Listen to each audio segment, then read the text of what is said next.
Hello everyone, good morning. तो welcome back my another study vlog. तो जैसा कि आप सभी को पता है, मैं कर रही हूँ एसएससी की प्रिपरेशन और ये मेरा फर्स्ट अटैम्प्ट है। तो मैं आपके साथ अपनी जर्नी बिल्कुल शुरू से शेयर कर रही हूँ।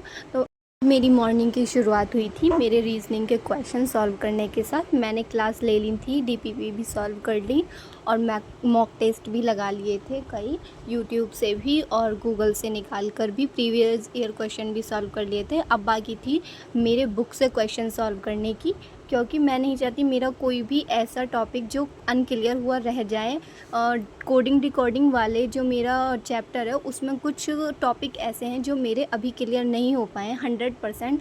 बट हाँ, ऐसा नहीं है कि वो बिल्कुल ही नहीं हो, थोड़ा सा माइंड सेट करने पे और उन पे फोकस करने पे मैं उन्हें भी क्लियर कर लूँगी।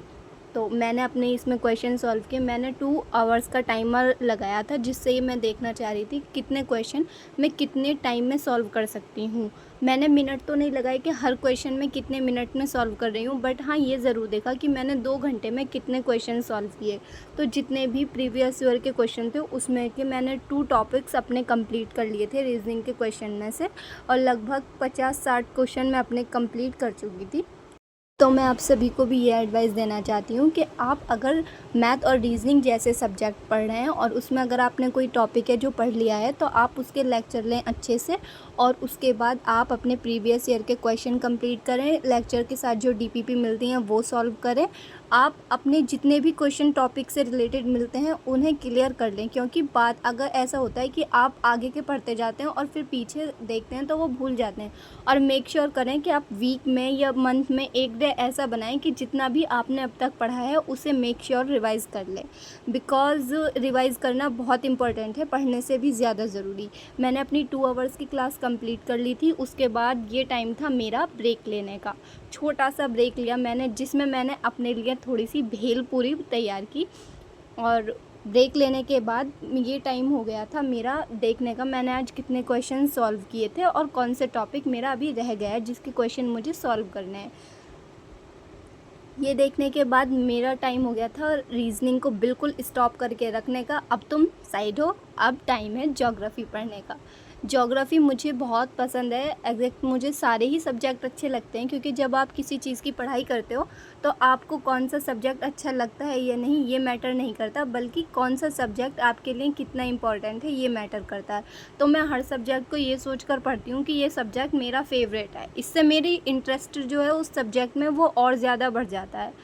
तो मैंने यहाँ अपनी ज्योग्राफ़ी की क्लास ली थी। मैंने पहले भी बताया जैसे कि मैं ज्योग्राफ़ी की क्लास अक्सर रोज़गार विद अंकित ऐप से आरुषि मैम से ही मैं अपनी क्लास लेती हूँ। इनकी क्लास यूट्यूब पर रिकॉर्डेड भी पढ़ी हैं और आप चाहें तो लाइव क्लास भी ले सकते हैं। उस पर बहुत और भी टीचर हैं और टीचर सारे अच्छे होते हैं। आपको जिसका पढ़ाया हुआ समझ आए तो आप वहीं से पढ़ें। मैंने रोज़गार विद अंकित ऐप से भी पढ़ रही हूँ और पीडब्ल्यू का बैच भी मेरे पास है। तो आपको जिसका भी समझ में आए आप वहीं से पढ़ें। ज्योग्राफ़ी की मैंने क्लास ली थी, मैं लेक्चर भी ले रही थी साथ के साथ और अपने नोट्स भी कंप्लीट कर रहे थे। पहले ऐसा होता था कि मैं पहले लेक्चर ले लेती थी लेकिन नोट्स बाद में बनाती थी। इससे क्या होता है कि मेरे समझ में नहीं आता था, ऐसा लगता था कि मैं नोट्स कहीं से देख के कुछ चीज़ राइटिंग वर्क कर रही हूँ। अब मैं लेक्चर लेती हूँ, उसके साथ उसे लिखती हूँ, तो जो चीज़ मैं पढ़ रही हूँ वो साथ के साथ मेरे माइंड में फ़िक्स हो जाती है और लगभग 2 से 3 बार रिवाइज़ करने पे ही वो याद हो जाती है। याद भी नहीं होगी तो आपको एक बार पढ़ के देखने में ही समझ आ जाएगा कि हाँ, ये चीज़ तो आप पहले पढ़ चुके हैं या आपने पहले कहीं याद कर ली है, कवर की है कुछ भी।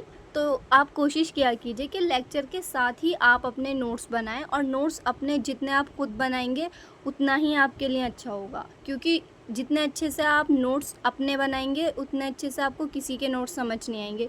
इसलिए मैं हमेशा अपने नोट्स खुद ही बनाती हूँ और मैं कोशिश करती हूँ कि मैं अपने नोट्स क्लियर बनाऊं और साथ के साथ बनाऊं, क्योंकि अगर एक बार रह जाता है, लेक्चर ले लेती हूं और नोट्स बनाने रह जाते हैं तो फिर वो रह ही जाते हैं, बाद में उन्हें बनाना इम्पॉसिबल ही हो जाता है, क्योंकि समझ नहीं आता कि लेक्चर लूं, सॉल्व करूं, रिवाइज़ करूं। क्योंकि आपको भी पता है इतना सारा रहता है पढ़ने के लिए एसएससी जैसे एग्ज़ाम की प्रिपरेशन के टाइम।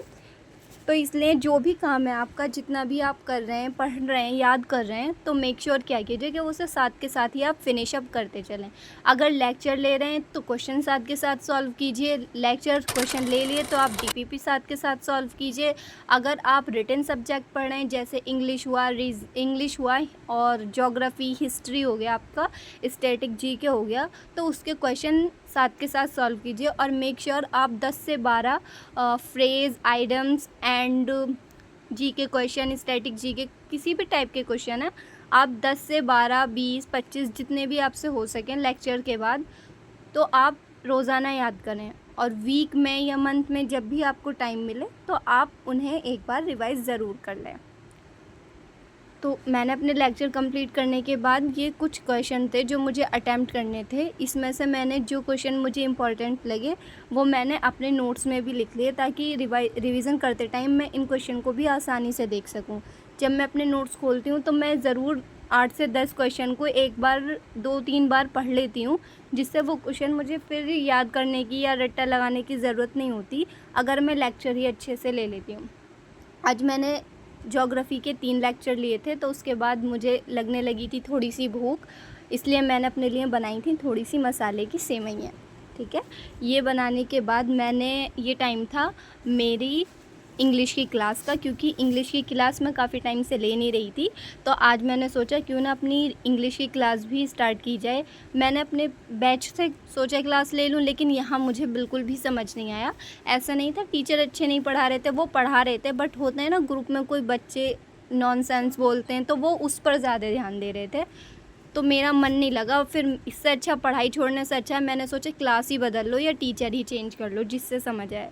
फिर मैंने यूट्यूब ओपन किया, वहाँ सर्च करके मैंने बहुत सारे टीचर आए जिनकी क्लास थी, लेकिन मुझे कुछ समझ नहीं आया। फिर मैंने अपनी एक फ्रेंड से एडवाइस ली, उसको देखने के बाद यहाँ मैंने जयदीप सर की क्लास निकाली, जो इंग्लिश के लिए बहुत अच्छे माने जाते हैं, और उन वोकेबलरी की बुक जो मेरे पास है वो भी जयदीप सर की है। इनकी 10 आवर्स की मैराथन थी, 1 शॉट, तो उसमें से मैंने थोड़ी सी ही कवर की आज 1-1.5 घंटे की, बिकॉज़ पढ़ते पढ़ते मैं थक गई थी, इसलिए बाकी की जो वीडियो थी मैं शूट करूँगी।